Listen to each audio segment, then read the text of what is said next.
자, 오늘은 바벨론에 계속 머물러 있지 마십시오라는 제목으로 하나님의 말씀을 나누려고 합니다. 제가 예전에 청년들을 데리고 그리스 로마로 성지순례 아니면 비전 트립 이렇게 여행을 한번 간 적이 있었어요. 근데 저는 개인적으로 그리스와 로마에 대한 역사 이런 걸 되게 좋아했기 때문에 엄청 기대를 했어요.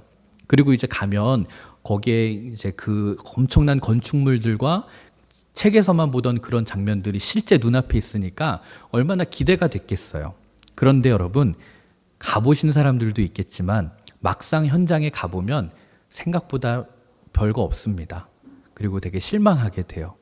왜 그런가 하면 가면 여러분 지금 남아있는 건 돌밖에 없어요.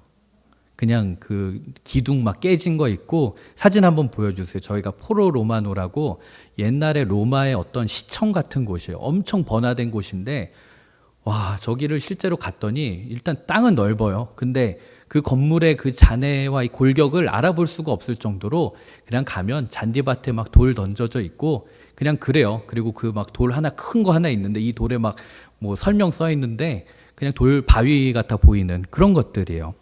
이제 그렇게 여러 곳을 다니다 보면서 든 생각이 있었어요. 아, 정말 그 옛날에 엄청나게 그 세계를 호령했던 찬란한 도시 문명이었는데 그 도시 문명도 영원하지는 않구나. 그들은 아마 그것을 지을 때 이건 천년 만년 갈 거야 라고 생각하면서 지었겠지만 사실은 천년 만년은커녕 100년 이상 간 건물도 많지가 않았습니다. 참 우리가 살아가는 이 시대 속에서도 어마어마한 건축물들과 엄청난 도시들이 있어요. 여러분, 우리가 살고 있는 이 서울이라는 도시도 사실 세계에 내놓을 만한 엄청난 도시입니다. 그 외에도 여러분들이 알고 있는 화려한 도시들 뭐가 있죠? 뉴욕도 있고 도쿄도 있고, 저는 가보진 못했어요. 홍콩도 화려하다고 그러더라고요. 그리고 두바이도 어마어마하고, 이런데 사진 보면 진짜 엄청납니다. 정말 저게 과연 무너질 일이 있을까? 와, 그런 생각이 들어요. 그런데 여러분, 우리가 지금 읽고 있는 이 요한계시록의 말씀은 단호합니다. 안타깝게도 이 세상에 있는 모든 이 세상의 권력과 그런 힘은 무너질 거라고 예언을 해요. 그러니까 너희들 이 세상의 어떤 환상을 갖고 살지 말아라, 이 얘기를 해요. 왜냐하면 이 세상이 지금은 엄청나게 화려하고 거대해 보여도 결국 멸망되기로 작정되어 있다. 결국 이건 다 무너지게 되기로 예언되어 있는 것이다. 이 얘기를 요한계시록이 우리에게 해요. 그러면서 우리에게 강조하는 것은, 그렇기 때문에 우리가 보아야 될 것, 우리들의 시선이 머물러야 되는 것은 이 땅이 아니라 저 높은 곳, 저 하늘에 있는 하나님 나라에 우리는 두고 살아야 된다. 결코 이 땅의 것에 우리들의 시선을 두고 살면 안 된다. 이 얘기를 합니다. 마치 이렇게 하면 되게 뭔가 허무주의 같죠. 야, 이 세상에 희망이 없어. 이 세상 거에 아무 의미가 없어. 이거 다 무너질 거야. 그런데 성경이 말하는 핵심은 허무주의가 아니에요. 어떻게 보면 가장 현실적인 이야기를 하고 있는 거예요. 우리가 이 땅은 영원한 곳이 아니기 때문에 정말 영원한 가치, 정말 세상이 끝나도 변하지 않는 그것에 우리들이 무게를 들고 살아야 된다. 결국 우리 모두는 하나님 앞에 심판대에 서게 된다. 제가 늘 얘기하죠, 여러분. 심판이라 그러면 너무 무서워요. 근데 다른 단어로 바꿔볼게요. 하나님의 계산대 앞에 선다는 거예요. 셈하심. 하나님이 우리들이 어떻게 살아왔는가를, 그리스도인으로 어떻게 살아왔는가를 지켜보는 그 순간은 인간 모두에게 마지막 순간에 찾아온다는 거예요. 오늘 우리가 읽은 이 말씀 초반부터 바벨론이라는 제국의 멸망이 바로 예언되어서 나와요. 1절, 2절을 한번 볼게요. 이 일 후에 다른 천사가 하늘에서 내려오는 것을 보니, 자, 요한이 좀 환상 가운데 보는 거예요. 그 하늘에서 천사가 내려오는데 그 천사가 큰 권세를 가졌는데 그의 영광으로 땅이 환하여지더라. 천사가 내려왔는데 환해지는 거예요, 분위기가. 그러면서 힘찬 음성으로 외쳐 이르되 무너졌도다 무너졌도다 큰 성 바벨론이여, 귀신의 처소와 각종 더러운 영이 모이는 곳과 각종 더럽고 가증한 새들이 모이는 곳이 되었도다. 천사가 환상 가운데 이렇게 얘기하는 거예요. 자, 여러분, 여기 나오는 이 요한계시록이 쓰여지던 당시에 이 바벨론이라고 하는 나라는 사실은 이 당시에 바벨론은 은어예요, 은어. 그러니까 뭔가 하면 이게 사실 로마 제국을 가리키는 표현이에요. 근데 여기다가 로마 제국 무너질 것이야 라고 얘기하면 로마 사람들이 보고 이 자식들 또 쿠데타 혁명 일으키려나 걸릴 수도 있잖아요. 그러니까 이 요한계시록에서 바벨론이라는 단어를 쓴단 말이에요. 그래서 바벨론이 무너질 것이다 라는 말은 그 당시 사람들은, 유대인들은 딱 보면서 아, 로마 제국이 무너질 것이구나 이렇게 받아들였어요. 그런데 여러분, 이것은 그 당시에 그 사람들에게만 주는 메시지가 아니라 사실을 보다 더 넓은 의미로 보면 오늘을 살아가고 있는 우리들에게도 이 바벨론이란 존재가 있다는 것이고, 이 바벨론이란 존재는 오늘 이 땅에 살아가는 우리들에게 하나님의 원칙과 하나님의 법도가 아니라 어둠의 권세, 세상의 방식이 장악하고 있는 이 모든 문명, 도시 문명을 의미하는 거라고 봐도 전혀 무방하지 않습니다. 자, 이 세상은 여러분 절대 천국이 아닙니다. 여러분들도 다 아시죠? 이 세상에 일어나는 모든 사건과 사고를 보면서 너무 아름답고 어쩜 이렇게 천국 같고 지상 낙원이고, 그렇지 않잖아요. 정말 추하고 별의별 일들이 다 벌어져요. 여전히 세상은 악하고요. 여전히 세상은 물질주의고, 여전히 세상은 폭력적이에요. 그래서 오늘 성경에서도 그 위세가 너무 대단하니까 그냥 바벨론이어도 아니요, 큰 성 바벨론이여 이렇게 불렀어요. 자, 바벨론이라는 단어, 바벨론이라는 나라는 우리가 사실 구약 성경에서도 자주 보는 단어였어요.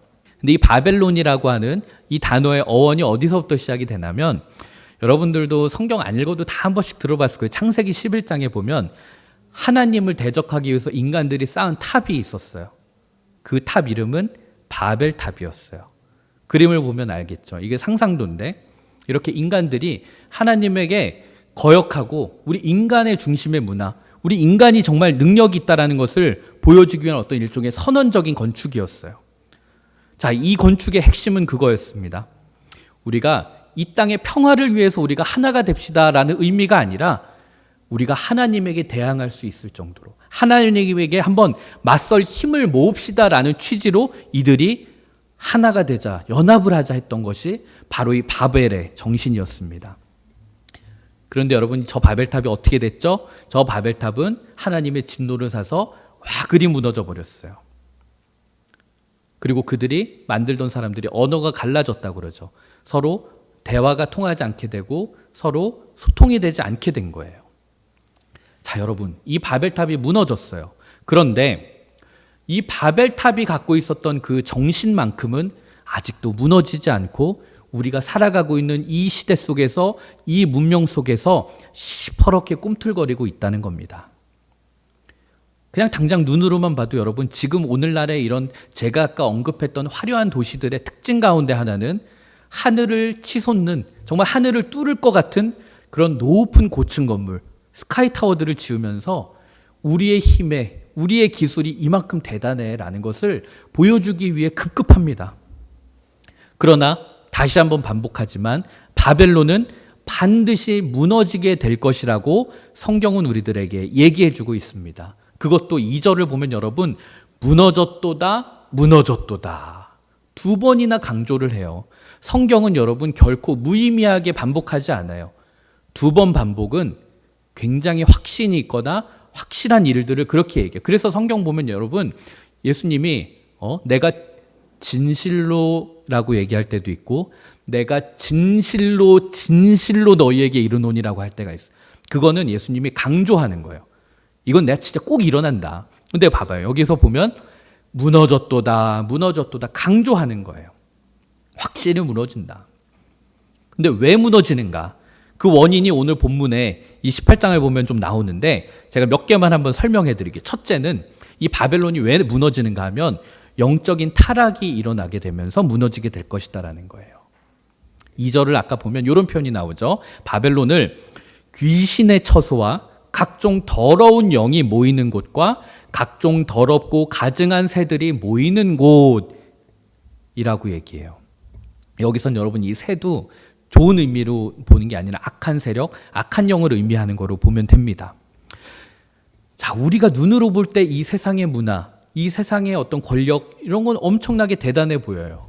여러분, 로마라는 나라도 우리가 지금, 제가 아까 그 로마 포로 로마노 이런 데도 그냥 가서 돌로 봐서 그렇지 그 당시 과거의 보건도를 놓고 보면 지금 있는 웬만한 도시들보다도 더 화려하고 어마어마한 규모를 자랑합니다.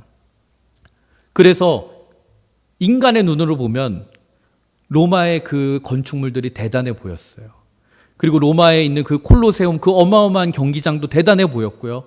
전 세계로 뻗어져 있는 그 로마의 그 도로, 이것도 사람들은 보고 놀랬을 거예요.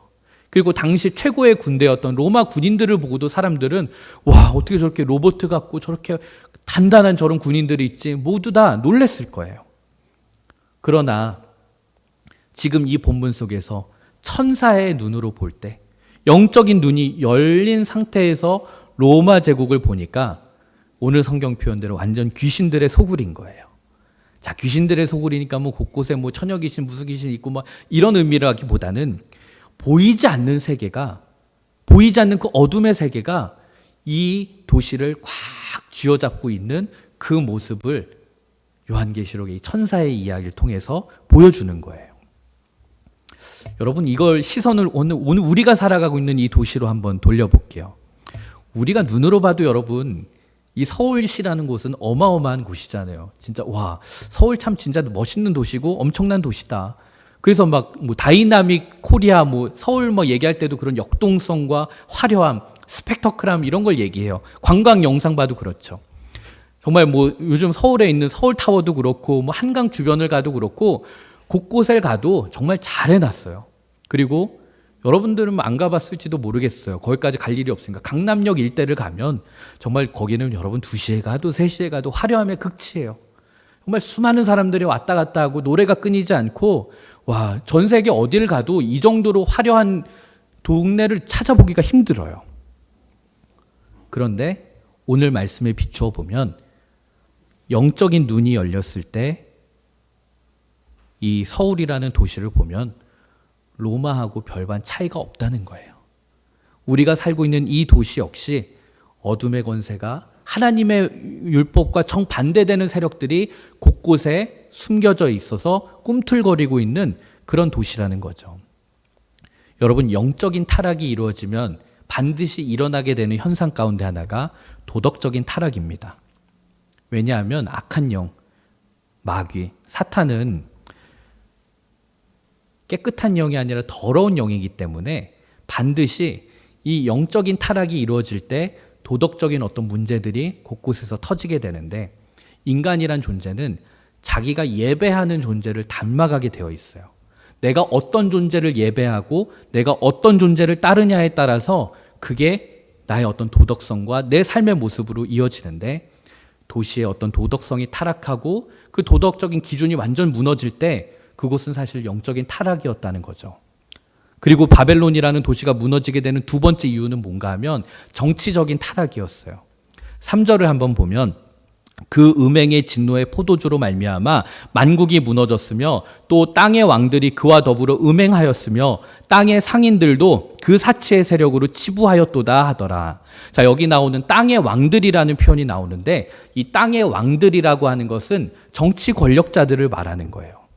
저는 정치 권력자, 국회의원, 뭐 서울시장, 뭐 어디 뭐 이렇게 도지사로 있고 이런 사람들이 그런 활동을 하는 것을 그렇게 악하다고 생각하진 않아요. 여러분들이 나중에 꿈이 정치인이라고 그러면 저는 그 길을 응원해주고 싶어요.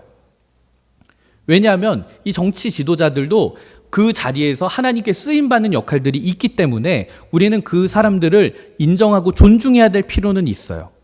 그리고 성경에 보면 하나님이 그들을 통해서 일하시는 일들도 있습니다. 물론 그 장본인은 잘 몰라요. 하나님이 나를 통해서 지금 무슨 일을 하고 계시는구나 이런 거 그 본인은 잘 몰라요. 하지만 정치를 하는 사람들도 때로는 하나님의 도구가 되어서 하나님의 역사가 이루어지는 일에 쓰임받게 되는 일들이 있다는 거예요.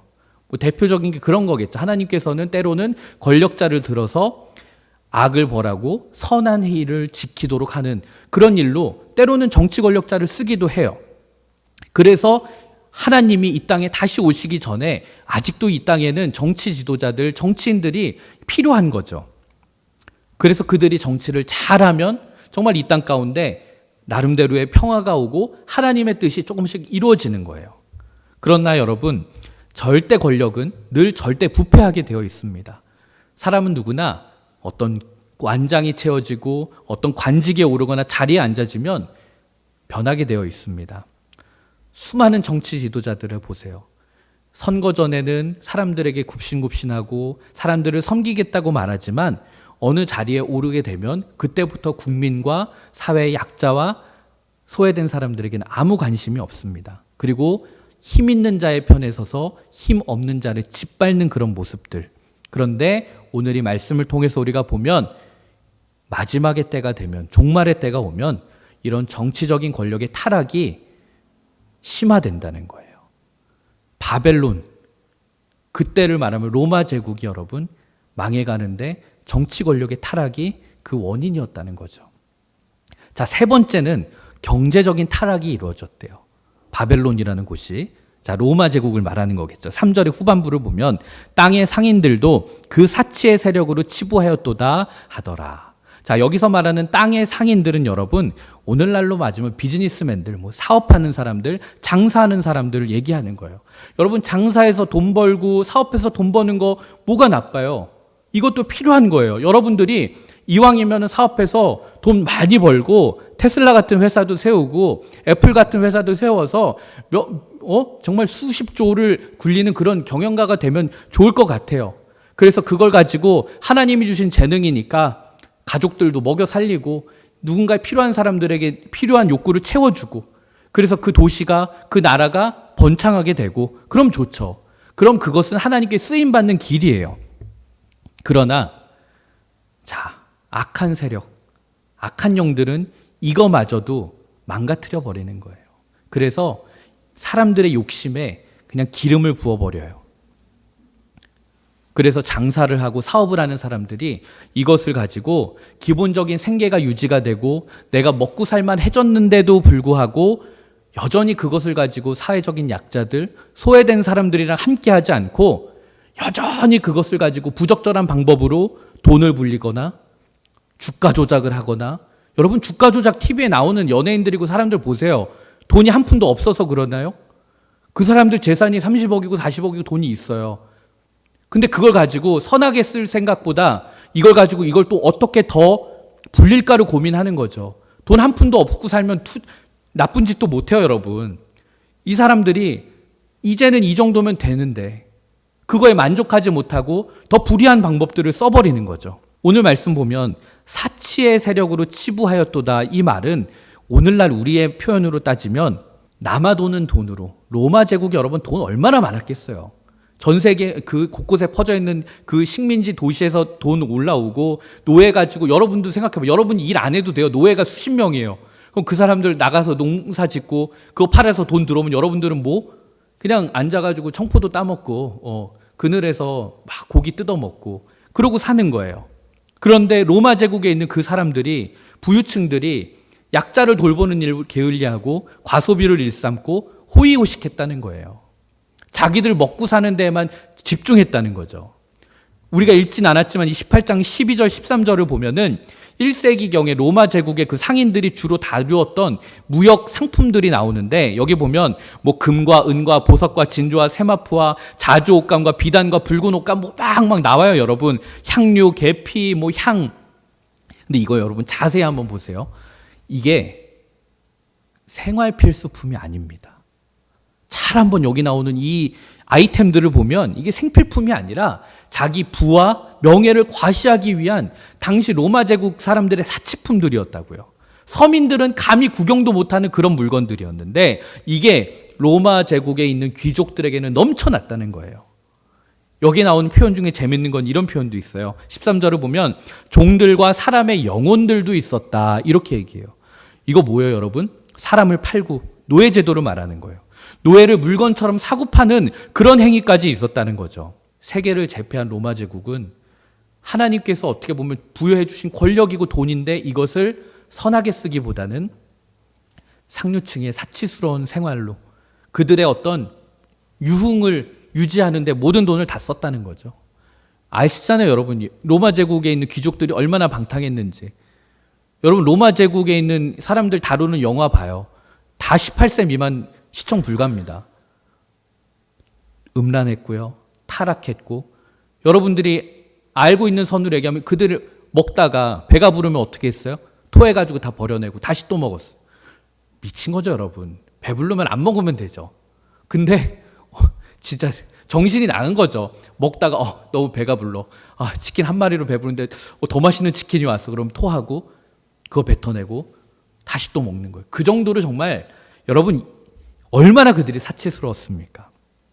근데 이게 모든 백성이 그런 게 아니라 소수의 귀족들만 자본을 독점하고 무분별한 사치를 이어가니까 그 시대 속에서 사회적인 소외된 사람들, 노예 이런 사람들은 고통의 시간이 커져만 갔죠.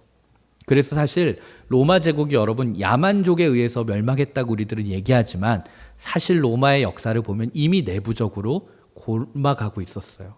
여러 가지들의 부정과 부패들이 나타났던 것이죠. 자, 제가 왜 로마 제국 얘기를 이렇게 얘기했냐면, 자, 여러분 로마 제국이 그 모양 그 꼴이었어요. 자, 오늘 우리가 사는 이 세상은 좀 달라졌죠? 이제는 모든 이 세상에 있는 재벌들은 그래, 이 땅에 어려운 사람들을 위해서 돈을 써야지. 아유, 내가 무슨 명품이야. 나눠. 다 먹여 살려. 아유, 뭐 치킨 한 마리 뭐 그냥 한 조각만 먹어도 감지덕지지. 여러분도 아시잖아요. 지금도 여전히 우리 사회는 변하지 않았어요. 그리고 한국도 여전합니다. 오히려 저는 그때보다 지금 이 시대가 그 어느 시대보다도 돈이라는 것이 가장 무서운 시대가 된 것 같아요. 여러분 23절 그 뒷부분에 보면 이런 표현이 나와요. 너희 상인들은 땅의 왕족들이라, 이런 표현이 나와요. 이게 되게 재밌지 않아요? 너희 상인들은 땅의 왕족들이래요. 이게 무슨 말인가 하면, 야, 너희들 진짜 돈으로 세상을 한번 쥐락펴락 하는구나. 그냥 전 세계를 니들이 돈으로 그냥 쥐고 흔드는구나. 이 얘기를 해요. 너무 재밌지 않아요, 여러분? 참고로 우리나라에서 어떻게 보면은 대통령이나 어떤 정치인이 높은 것 같지만 그 위에 누가 있다고 그러죠? 재벌이 있다고 얘기하잖아요. 이건 여담인데 여러분, 삼성그룹에 이건희 회장한테 보고되던 보고서들의 기준의 수준이 우리나라 일반 국가 국정원이나 이런 데서 올라가던 보고서들보다 훨씬 더 고급 정보들이 올라갔다고 하잖아요. 그 정도로 여러분 우리나라 재벌 심각한 문제였어요. 근데 여러분 이게 재벌만의 문제가 아니라 솔직하게 얘기하면 저도 그렇고 여러분들도 그렇고 지금 이 세대를 보세요. 인스타를 한번 보세요. 대한민국의 모든 세대들이 사치와 허영, 과소비, 허세, 이것이 너무 깊이 우리 속에 들어와 버렸어요. 이거 여러분만의 문제가 아니라 교회도 마찬가지예요. 교회도 뭐 별반 차이가 없습니다. 요즘 미디어나 CF, 유튜브 보면 끊임없이 우리들의 눈과 귀를 유혹합니다. 그래서 결국 필요하지도 않은데도 그것을 원하게끔 만들어요. 아이패드를 이거 그냥 써도 되는데 1, 2년 뒤에 완전 새로운 뭐가 또 나와요. 지금 쓰는 것도 제대로 쓸 수 있는데 너 그거 쓰면 뒤처진다. 이거 써야 된다. 여러분 모든 분야가 그래요. 우리의 욕망을 자극하고 마치 그것을 사지 않으면 너는 시대에 뒤떨어지는 사람처럼 부추겨요. 그러다 보니 바벨론의 방식대로 우리들은 이 세상을 먹고 살아가다 보니까 겉으로 볼 땐 멀쩡해 보이지만 어느새 우리들의 영혼은 말라가고 있고 병들어갑니다. 더 안타까운 건 이게 여러분 예수 안 믿는 사람들의 이야기가 아니라 교회 안 다니는 사람들의 이야기가 아니라 교회 다니는 사람들도 예수를 믿는 사람들도 바벨론화 되어 가고 있는 게 오늘 우리들의 모습입니다. 우리들도 바벨론화 되어 가 버렸어요. 그래서 예배당에 와서 나 무엇과도 주님을 바꾸지 않으리 찬양은 하지만 여전히 삶은 바벨론화 되었어요. 입술로는 나는 주님 순종하고 주님만이 나에게 가장 귀하다고 얘기하지만 여전히 주님보다 내가 갖고 있는 노트북이 더 귀하고 아이패드가 귀하고 내 명품이 더 귀한 거예요. 우리는 여전히 예배 가운데 찬양만 천국이고요. 우리의 삶은 바벨론입니다. 요한일서 2장 16절을 보면 이런 표현이 있어요. 이 세상에 있는 모든 것이 육신의 정욕과 안목의 정욕과 이생의 자랑이니 다 아버지께로부터 온 것이 아니요 세상으로부터 온 것이라. 여러분 하나님을 모르는 사람들은 당연히 그럴 수밖에 없어요. 돈으로 영혼의 목마름을 채우려고 합니다. 쇼핑으로, 명품으로 돈으로 뭔가를 채우려고 해요. 약간 채워지는 느낌은 들어요. 그런데 그건 매우 일시적입니다. 제가 여러분 아파서 병원 가서 침을 맞고 뭘 해요. 근데 여러분 그건 일시적인 거예요. 맞을 때만 나요. 궁극적으로 제가 필요한 건 운동을 해야 되고 체력을 관리를 해야 돼요. 그게 해결되지 않으면 되게 일시적인 거예요. 여러분 대한민국 보세요. 여러분들이 사는 나라 굉장한 나라입니다. 세계가 주목하는 나라예요. 그런데 우리 자살률 1위라는 건 여러분 아시죠? 우리가 그렇게 쟤네 어떻게 저렇게 사냐 하는 손가락질하는 일본의 우리가 2배예요. 자살률이. 이상하죠 여러분. 돈이 행복의 조건이라고 하면 우리들의 경제 수준이 올라갈수록 우리들은 행복해야 되고 자살률은 떨어져야 돼요. 분명히 우리가 가난하던 시절에 이렇게 사람들 자살하지 않았어요. 이렇게 불행하지 않았다고요. 조금 못 먹고 살아도. 왜 우리는 오늘날 이렇게 힘들어졌을까? 저는 그 안에 욕심이 있다고 보는 거예요. 우리가 비참해지고 우리의 영혼이 목마르지 않는 것 같고 그래서 예수를 믿는데 교회를 다니는데도 불구하고 여전히 경제적으로 어려우면 내가 하나님의 축복을 받지 못했나? 이렇게 생각을 해요. 그리고 교회 와서 분명히 신앙인이라고 하지만 다른 사람이 잘 먹고 잘 입고 뭔가 더 좋은 차를 타고 뭔가 누리는 것 같은 걸 볼 때 여전히 스스로를 비참하게 느끼고 그리고 또 어떤 사람은 교회 와서 내가 이만큼 가졌어. 하나님이 나에게 이걸 복을 주셨어. 이런 걸 과시하려고 들고 이런 모습 자체가 여러분 다 우리 안에 바벨론화 되어간 우리들의 영혼의 모습이라는 거죠. 그런데 오늘 말씀에서 하나님이 우리들에게 주시는 경고의 메시지가 나와요. 4절을 보면 또 내가 들으니 하늘로부터 다른 음성이 나서 이르되 내 백성아 거기서 나와 그의 죄에 참여하지 말고 그가 받을 재앙들을 받지 말라. 하나님 분명히 말씀하시는 거예요. 너희들 바벨론에서 나와라. 바벨론에서 탈출해라. 이 말이 중요한 이유는 예레미야 51장 6절에서도 똑같은 이런 말이 나오는데 바벨론 가운데서 도망하여 나와서 각기 생명을 구원하고 그의 죄악으로 말미암아 끊어짐을 보지 말지어다. 이는 여호와의 보복의 때니 그에게 보복하시리라. 바벨론에 있는 여러분들에게 바벨론에 있는 사람들에게 지금 하나님이 권면하시는 거예요. 너희들 인생 망하지 않으려면 멸망하지 않으려면 빨리 거기서 뛰쳐나와. 왜냐하면 그곳은 이미 멸망되기로 작정된 곳이야. 거긴 이미 끝나기로 작정된 곳이야. 그래서 여러분 성경을 보면 항상 하나님은 세상 속에 있는 사람들을 불러내십니다. 아브라함이 살던 갈대아 우르라는 곳은 우상 숭배가 번성했던 곳이에요. 거기서 아브라함을 불러내셨고요. 여러분 교회라는 단어, 에클레시아라는 단어 들어봤잖아요. 에클레시아가 뭔가 하면 불러낸 사람들이에요. 하나님이 불러냈다라는 거예요. 여러분 우리는 여러분 미운 오리 새끼 이야기 알잖아요.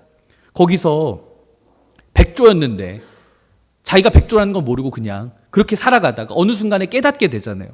근데 하나님의 자녀, 우리는 백조들이라는 말이에요. 근데 우리가 오리들이랑 얽혀 살다 보니까 내가 오리인 줄 알고 우리 세상이 이 호수가 내가 살아가고 있는 그곳이 전부라고 여기게 되고 더 높은 내가 날 수 있는 그 하나님 나라는 바라보지 못하고 하나님 나라의 가치는 추구하지 못하고 그렇게 살아가는 우리들에게 하나님은 너희들 그곳에서 나와.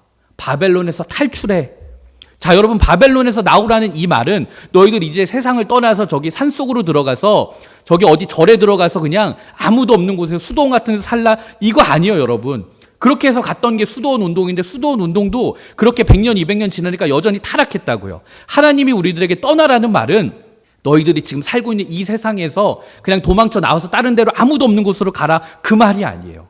그 말의 핵심은 4절에 보면 그의 죄에 참여하지 말고 라는 표현이 키예요. 바벨론을 떠나라는 말은 단순히 장소를 이동하라는 뜻이 아니라 너가 바벨론의 세계에서 살고 있는 그 바벨론의 정신을 끊어내라는 거예요. 너희들이 비록 세상 속에 살지만 도시 속에 살지만 그 도시 문화 속에 동화되어 살아가지는 말아라 그 얘기를 하는 거예요. 그런데 우리는 그 안에서 이 세상의 문화, 바벨론의 문화에 너무 길들여져 버렸어요.